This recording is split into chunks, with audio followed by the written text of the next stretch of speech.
সুপ্রিয় দর্শক মন্ডলী, আসসালামু আলাইকুম। আশা করি আপনারা সকলে অনেক ভালো আছেন।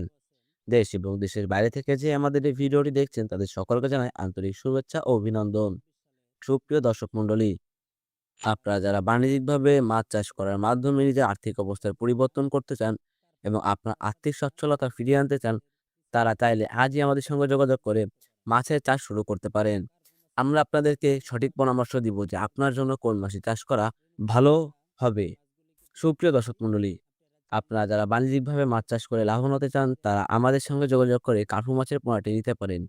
এই মাছে চাষ করার ক্ষেত্রে আপনাদের কিন্তু খুবই কম পরিমাণে খরচ হবে এবং বছর শেষে কিন্তু আপনারা খুবই ভালো পরিমাণে একটি অর্থ আয় করতে পারবেন। এই মাছে চাষ করার ক্ষেত্রে আপনাদের যে ধাপ অবলম্বন করতে হবে, ধাপগুলোর মধ্যে ১ম এ রয়েছে পুকুর প্রস্তুতি। এই মাছটির জন্য সাধারণত একটি মাঝারি সাইজের পুকুর বেছে নিতে হবে। সেই পুকুরে যেন আগাছা না থাকে এদিকে খেয়াল রাখতে হবে। পুকুরটির পাড়গুলো উঁচু হতে হবে। এরপরে যে ধাপটি সেটি হচ্ছে পোনা মজুদ। স্ক্রিনে আমাদের নাম্বার দেওয়া রয়েছে এবং ডেসক্রিপশনে আমাদের ঠিকানা দেওয়া রয়েছে। আপনারা যারা চান তারা আমাদের সঙ্গে যোগাযোগ করে এই মাছের পোনাটি নিতে পারেন।